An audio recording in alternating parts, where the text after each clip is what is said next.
विज्ञान की इस कक्षा में आपका स्वागत है। आज हम लोग देखें कि न्यूटन के गति के दूसरे नियम का हम अपने दैनिक जीवन में क्या अनुप्रयोग करते हैं। हम लोगों ने देखा है कि न्यूटन के गति के दूसरे नियम के अनुसार किसी वस्तु में संवेग परिवर्तन की दर उस पर लगाए गए बल के समानुपाती तथा बल की दिशा में होता है। तो देखिए उसी के अनुसार मतलब यदि F बल लग रहा है और वस्तु का जो संवेग m भी हो गया है, बाद में पहले mu था, तो ये फॉर्मूला हमारा था किसमें, न्यूटन के गति के द्वितीय नियम में, कि F बराबर होगा mv माइनस mu/t। यहाँ ध्यान दीजिए, इसमें F हो गया बल और mv माइनस mu हो गया उसके संवेग में परिवर्तन, और जब बटा में t लग गया तो यह संवेग परिवर्तन की दर। यहाँ बहुत ही ध्यान से देखना है कि देखिए यह t यदि कम होगा तो ये पूरे संवेग के दर की मात्रा अधिक हो जाएगी, अर्थात बल भी अधिक हो जाएगा। और यदि इस t का मान अधिक हो जाए तो संवेग परिवर्तन की दर कम होगी, अर्थात बल भी कम हो जाएगा। इसलिए हमने लिखा है कि यदि t का मान कम होगा तो संवेग में परिवर्तन की दर अधिक होगी, जिससे बल का मान अधिक होगा, और यदि t का मान अधिक होगा तो संवेग में परिवर्तन की दर कम होगी, जिससे बल का मान कम होगा। अब देखिए उपयोग कैसे करते हैं। जैसे क्रिकेट के खिलाड़ी द्वारा गेंद को पकड़ने के लिए हाथ नीचे करना। क्यों करता है वो? जैसे जब क्रिकेट का खिलाड़ी गेंद को पकड़ता है तो हाथ को नीचे लाता है। नीचे लाने से वह समय को बढ़ा देता है। समय बढ़ने से संवेग परिवर्तन की दर कम हो जाती है, जिसके कारण उसके हाथों पर कम बल लगता है। अब इसको देखिए, ऊंचाई से कूदने के स्थान पर बालू रखना। जब कोई ऊंचाई से कूदता है तो हम लोग वहाँ बालू की परत रख देते हैं। जब वो व्यक्ति कूदता है तो मान लीजिए इस सतह पर कूदा तो बालू में उसका पाँव धीरे धीरे धंसता है, अर्थात विराम में आने के लिए उसको थोड़ा ज़्यादा समय लगता है, और समय ज़्यादा लगने के कारण संवेग परिवर्तन की दर कम हो जाती है, फलतः उसके पैरों पर कम बल लगता है। और देखिए गाड़ी के निचले भाग में हम लोग जानते हैं सॉकर या स्प्रिंग लगाया रहता है। क्यों? इसी कारण से जब हम लोग गाड़ी के में स्प्रिंग लगा देते हैं, किसी ठोकर से वो टकराती है तो क्या होता है, स्प्रिंग के कारण उसको थोड़ा समय मिल जाता है उसके संवेग के परिवर्तन में, और ज़्यादा समय रहने के कारण संवेग में परिवर्तन की दर कम हो जाती है, जिसके कारण झटका कम लगता है, बल कम लगता है। अब देखा जाए कराटे के खिलाड़ी को हम देखते हैं कि वो ईंटों को एक झटके से तोड़ देता है। कैसे भाई? आप देखिएगा कराटे के खिलाड़ी क्या करता है कि जब वह ईंटों पर जोर लगाता है तो वह बहुत ही कम समय में उस पर चोट करता है, अर्थात वह टी को कम कर देता है। टी कम करने के कारण संवेग परिवर्तन की दर अधिक हो जाती है, जिसके कारण उन ईंटों पर ज़्यादा फोर्स लगता है और वे ईंट टूट जाते हैं।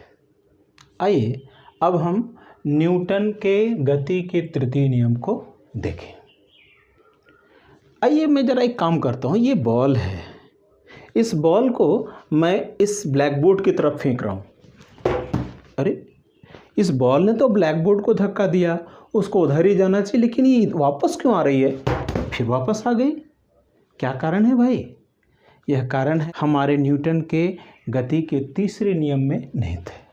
आप देखिए इस बॉल ने इस ब्लैक बोर्ड पे एक बल लगाया इस दिशा में, लेकिन यह बॉल इधर आई, इसका मतलब है कि इस बॉल पर भी इस ब्लैक बोर्ड ने अवश्य ही बल लगाया है, और वह जो बल है वह इस दिशा में, अर्थात बॉल द्वारा लगाए गए बल की दिशा के विपरीत दिशा में इस ब्लैक बोर्ड ने इस पे बल लगाया, जिसके कारण ये इधर की ओर आ गया। इसके द्वारा जो इस पे बल लगाया गया उसको हम कह सकते हैं क्रिया बल, और इस ब्लैक बोर्ड के द्वारा जो इस पे बल लगाया गया उसको कहते हैं प्रतिक्रिया बल। आइए इसी से संबंधित न्यूटन ने गति का तीसरा नियम दिया, जिसको कहते हैं न्यूटन के गति का तृतीय नियम। इसके अनुसार प्रत्येक क्रिया के समान और विपरीत प्रतिक्रिया होती है। ध्यान दीजिए, इन्होंने कहा कि जितनी मात्रा में क्रिया होगी ठीक उतनी ही मात्रा में उसी परिमाण में प्रतिक्रिया होगी, और दोनों की दिशा अलग अलग होगी। अब यहाँ पे 2-3 चीज़ आप ध्यान देंगे। जैसे देखिए, क्रिया और प्रतिक्रिया दो विभिन्न वस्तुओं पर कार्य करते हैं। देखिए यहाँ पे क्रिया बल किस पे कार्य कर रहा था, इस दीवार और ब्लैक बोर्ड पे, और प्रतिक्रिया बल किस पे कार्य कर रहा था, बॉल पे, जो मैंने अभी आपको दिखाया था। अब यहाँ मैं आपको न्यूटन के गति के दूसरे नियम से जोड़ता हूँ। ध्यान दीजिए, दूसरे नियम के अनुसार हम लोगों ने फॉर्मूला निकाला था F = ma, अर्थात यहाँ त्वरण a हो गया F/m, जहाँ F है बल, चाहे वो क्रिया बल हो या प्रतिक्रिया बल, दोनों का मान चूंकि समान है, और यहाँ पे वस्तु का द्रव्यमान क्या हो गया, m। अब ध्यान दीजिए यहाँ पर कि क्रिया और प्रतिक्रिया बल दोनों तो समान है, F बराबर है, लेकिन जो क्रिया और प्रतिक्रिया बल है दो भिन्न भिन्न वस्तुओं पर लग रहा है। इसका मतलब दोनों का द्रव्यमान भी अलग अलग होगा। ध्यान दीजिए, यदि वस्तु का द्रव्यमान कम होगा तो यह पूरा जो मान है वो अधिक हो जाएगा, अर्थात उसमें त्वरण अधिक उत्पन्न होगा। लेकिन यदि वही बल अधिक द्रव्यमान की वस्तु पर लगेगा तो उस वस्तु में जो त्वरण है वो कम उत्पन्न होगा, और उसी का आगे है कि त्वरण हमारा समानुपाती हो जाएगा 1/m, अर्थात त्वरण जो है वो उसके द्रव्यमान के व्युत्क्रमानुपाती होगा। इसका मतलब क्या है कि त्वरण उसके द्रव्यमान पे निर्भर करेगा। अब ध्यान दीजिए, यहाँ पे बॉल ने जो क्रिया बल लगाया वह इस दीवार और इस ब्लैक बोर्ड पे लगाया, जो वह क्रिया बल था इसके पूरे द्रव्यमान में त्वरण उत्पन्न किया, लेकिन वह दिखाई नहीं दिया क्योंकि उसका परिमाण बहुत ही कम था। दूसरी ओर चूंकि उतना ही बल, प्रतिक्रिया बल, इस दीवार ने बॉल पे लगा दिया और बॉल का द्रव्यमान कम था, लेकिन वह जो बल था उतना ही था, और वह बल इस छोटे द्रव्यमान के बॉल में त्वरण लाने के लिए काफ़ी था जो दिखाई पड़े, जिसके कारण वो दिखाई देता है। आइए हम लोग तृतीय नियम के कुछ दैनिक जीवन में उदाहरण और उपयोग देखें। देखिए, गोली छूटने पर बंदूक का पीछे की ओर गति करना। जब गोली छोड़ी जाती है बंदूक से तो यह देखा जाता है कि गोली तो आगे जाती है, लेकिन बंदूक पीछे की ओर झटका देता है। उसका कारण क्या है, गोली जितनी बल से आगे की ओर जाती है वह बंदूक पर उतना ही बल पीछे की ओर लगाती है, न्यूटन की गति के तीसरे नियम के अनुसार, जिसके कारण वह बंदूक पीछे की ओर जाती है। दूसरा देखिए, तैराक द्वारा, जब तैराक पानी में तैरता है तो आप देखिएगा वह पानी को हाथ से पीछे की ओर खींचता है और पानी उतना ही प्रतिक्रिया बल उस पर आगे की ओर लगाता है, जिसके कारण वह तैराक आगे की ओर बढ़ता है। और देखा जाए रॉकेट का प्रक्षेपण, जब भी रॉकेट का प्रक्षेपण हम लोग करते हैं, रॉकेट छोड़ते हैं, तो रॉकेट छोड़ने पर उसका ईंधन जलता है। ईंधन के जलने से बहुत मात्रा में गैसें नीचे की ओर निकलती हैं, गैस नीचे की ओर निकलती है, और वह उतनी ही मात्रा का बल, प्रतिक्रिया बल, रॉकेट पे ऊपर की ओर लगाती है, जिसके कारण वह रॉकेट ऊपर की ओर तेजी से बढ़ जाता है। और एक उदाहरण देखें, अग्निशमन कर्मचारी जो कहीं आग लगने पे पाइप लेकर के आते हैं, उससे पानी की धार बहुत तेजी से निकलती है। वह पानी की धार आगे की ओर बढ़ती है बहुत तेजी से, और वह प्रतिक्रिया बल पाइप पर पीछे की ओर लगाती है, जिसके कारण जो अग्निशमन कर्मचारी है उसको उस पाइप को पकड़ने में कठिनाई महसूस होती है। अब आइए हम लोग क्यों नहीं न्यूटन के गति के तृतीय नियम का परीक्षण करके देखें। हमने टॉपिक लिखा भी है, न्यूटन के गति के तृतीय नियम का सत्यापन।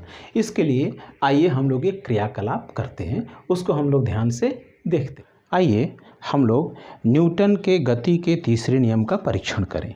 उसके अनुसार क्या है भाई कि किसी क्रिया के बराबर और विपरीत प्रतिक्रिया होती है। देखिए, ये एक स्प्रिंग बैलेंस है, ये दूसरा स्प्रिंग बैलेंस है, दोनों का हुक यहाँ पे जुड़ा हुआ है। हम क्या करते हैं, इसको स्थिर रख देते हैं इस तरफ वाले को, और यह जो स्प्रिंग बैलेंस है उससे हम इस पे बल लगा रहे हैं, यहाँ पे खींच रहे हैं इस दिशा में। तो देखें कि इस स्प्रिंग बैलेंस का क्या प्रतिक्रिया होती है। देखिए, हमने यहाँ पे मान ली इसको इकाई मान लें तो 50 इकाई बल लगा, और उधर देखिए वहाँ भी 50 लग रहा है, और विपरीत दिशा में ज़रा देखिए इसको हमने 100 कर दिया, तो वहाँ भी 100 दिखा रहा है। आप ध्यान से देखें, देखिए यहाँ 150 हो गया तो वहाँ भी 150, जबकि बल मैं दाहिने इस पे लगा रहा हूँ। और देखिए ये 200 हो गया तो वहाँ भी ऑटोमेटिक 200 हो जा रहा है। इसका मतलब देखिए यह मेरे दाएं हाथ की ओर क्रिया बल लग रहा है, लेकिन बाएं हाथ की ओर ठीक इसके विपरीत उतना ही बल दूसरे स्प्रिंग द्वारा लगाया जा रहा है। इस तरह से न्यूटन की गति का तीसरा नियम का सत्यापन यहाँ हो जाता है कि किसी क्रिया के बराबर और विपरीत प्रतिक्रिया होती है। आपने क्रियाकलाप में देखा कि एक स्प्रिंग बैलेंस के द्वारा दूसरे पर क्रिया बल लगाया जा रहा है और हर बार दूसरे स्प्रिंग के द्वारा पहले स्प्रिंग पे प्रतिक्रिया बल लगाया जा रहा है। और ध्यान दीजिए दोनों बल बराबर हैं और एक दूसरे के विपरीत हैं। इसका मतलब हमारा जो न्यूटन के गति का तृतीय नियम का सत्यापन होता है कि किसी क्रिया के समान और विपरीत प्रतिक्रिया होती है। अब हम लोग संवेग के संरक्षण के बारे में समझें। देखिए संवेग के संरक्षण का नियम law of conservation of momentum क्या है? कहता है कि किसी निकाय का कुल संवेग संरक्षित रहता है। संरक्षित रहता है का मतलब वह बदलता नहीं है यदि उस पर कोई बाह्य असंतुलित बल कार्य न करे। जैसे मान लीजिए ए सिस्टम ऑफ बॉडी है, जैसे मान लीजिए ए और बी दो बॉडी है, तो उसका जो कुल संवेग होगा वह हमेशा संरक्षित रहेगा, मतलब उसके मान में कोई परिवर्तन नहीं होगा। आइए हम इसका मैथमेटिकल रूप कैसे निकालें उसको देखेंगे। देखिए इसीलिए हमने लिखा संवेग के संरक्षण का गणितीय निरूपण। देखिए मान लिए कि दो वस्तुएं हैं, एक ए और दूसरी वस्तु बी, जो एक सिस्टम एक निकाय बना रही है। ए का द्रव्यमान m1 और बी का द्रव्यमान m2 है। किसी समय m1 वेग u1 से गतिमान है और m2 u2 वेग से गतिमान है। यहाँ ध्यान दीजिए u1 का मान u2 से अधिक है। अधिक रहने के कारण कुछ समय के बाद ये दोनों जो वस्तुएं हैं दोनों में टक्कर हो जाती है। मान लीजिए यह टक्कर बहुत थोड़े समय t के लिए होता है। जब टक्कर होती है तो ध्यान दीजिए टक्कर के बाद यह वस्तु जो ए है जिसका मास m1 है, वह वस्तु b पर एक बल लगाती है। उस बल को हमने दर्शाया है FAB, मतलब यह बल इस पर वस्तु a द्वारा लगाया जा रहा है। उसी तरह से जो वस्तु b है वह भी बल लगा रही है ए पर और उस बल को हमने दिखाया FBA। न्यूटन के थर्ड लॉ के अनुसार हम लोग जान रहे हैं कि क्रिया के बराबर लेकिन विपरीत प्रतिक्रिया होगी, तो यह बल इस दिशा में तो यह बल इस दिशा में लग रहा है। टक्कर के बाद हम देखते हैं कि जो वस्तु A है उसका वेग v1 हो जाता है और वस्तु B का जो वेग है वो v2 हो जाता है। तो ध्यान दीजिए हम लोग निकालें वस्तु A के लिए संवेग में परिवर्तन। देखिए उसका प्रारंभिक वेग है u1 और अंतिम वेग है क्या v1, इसलिए उसका संवेग अंतिम हो गया m1 v1 और प्रारंभिक संवेग हुआ m1 u1, तो संवेग में परिवर्तन हो गया m1 v1 minus m1 u1।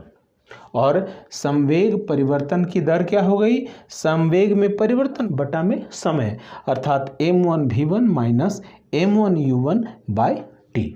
अब ध्यान दीजिए A द्वारा B पर आरोपित बल क्या है भी? FAB। अब देखिए गति के दूसरे नियम के अनुसार संवेग परिवर्तन की दर बल के बराबर होगी, तो हम लिखे FAB बराबर m1 v1 minus m1 u1 by t। हम लोग इसको समीकरण 1 लिख लेते हैं और वस्तु B के लिए देखें। आप देखें जो वस्तु B है उसका द्रव्यमान m2 है और प्रारंभिक वेग u2 है, तो उसका प्रारंभिक संवेग हो गया m2 u2। लेकिन टक्कर के यहाँ टक्कर हुआ, टक्कर के बाद इसका वेग v2 हो गया, तो इसका अंतिम संवेग हो गया m2 v2। इसलिए संवेग में परिवर्तन क्या हो गया? अंतिम संवेग माइनस प्रारंभिक संवेग m2 v2 minus m2 u2। उसी तरह से संवेग परिवर्तन की दर हो गई संवेग में परिवर्तन बटा में समय। अब B द्वारा A पर आरोपित बल है यहाँ FBA इस दिशा में, तो हमने इसको लिखा FBA। अब गति के द्वितीय नियम के अनुसार जो बल है वह इसके संवेग परिवर्तन की दर के बराबर हो जाएगी। तो यहाँ FBA बराबर m2v2 माइनस m2u2/t, हम लोगों ने इसको समीकरण 2 लिख लिया। अब हम लोग दोनों समीकरण के माध्यम से आगे बढ़ते हैं। अब न्यूटन के गति के तीसरे नियम के अनुसार हम लोग जान रहे हैं कि क्रियाबल और प्रतिक्रिया बल दोनों आपस में क्या होगा, बराबर होगा, लेकिन उनकी दिशा विपरीत होगी। यहाँ देखिए क्रियाबल है FAB और प्रतिक्रिया बल है FBA, इसलिए हम लोगों ने लिखा गति के तृतीय नियम के अनुसार FAB बराबर होगा माइनस FBA के। अब देखिए FAB और FBA का मान हम लोगों ने समीकरण 1 और 2 में निकाला है, उस मान को हम लोग यहाँ रखते हैं।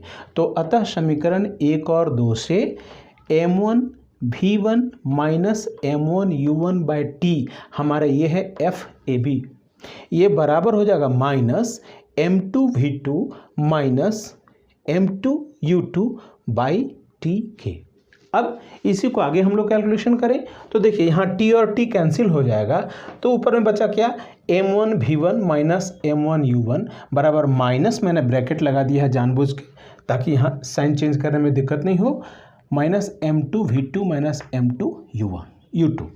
अब ध्यान दीजिए हम लोग इसी ब्रैकेट को ओपन किए तो यहाँ m1v1 माइनस m1u1 माइनस, देखिए यहाँ m2v2 और यहाँ माइनस का प्लस हो गया m2u2, इसको क्रॉस ओवर किया हम लोग इधर से उधर, देखिए m1v1 हो गया और इसको हमने इधर लाया तो m2v2 हो गया और ये हो गया m1u1 और हो गया m2u2, ये m1u1 यहाँ आ गया। इसी को थोड़ा हम इधर कर देते हैं, पूरे को इधर कर दिए तो m1u1 प्लस m2u2 बराबर m1v1 प्लस m2v2। देखिए ये क्या आ गया, ये है टक्कर से पूर्व A का संवेग, ये है टक्कर से पूर्व B का संवेग, अर्थात टक्कर से पूर्व पूरे निकाय का ये संवेग है। ये है टक्कर के बाद A का संवेग m1v1, यह है टक्कर के बाद B का संवेग m2v2 और दोनों की मिलाएंगे तो हो गया m1v1 प्लस m2v2, अर्थात टक्कर के बाद कुल संवेग। इसका मतलब है कि यदि 2 या 2 से अधिक वस्तु किसी निकाय में है तो टक्कर के पूर्व कुल संवेग बराबर होता है टक्कर के बाद के कुल संवेग के, अर्थात संवेग संरक्षित रहता है। इस प्रकार से हम लोगों ने इस पाठ का जो थ्योरी पार्ट है उसको ख़त्म किया। अब हम लोग प्रश्न उत्तर की ओर अगले जो एपिसोड होगा उसमें बढ़ेंगे।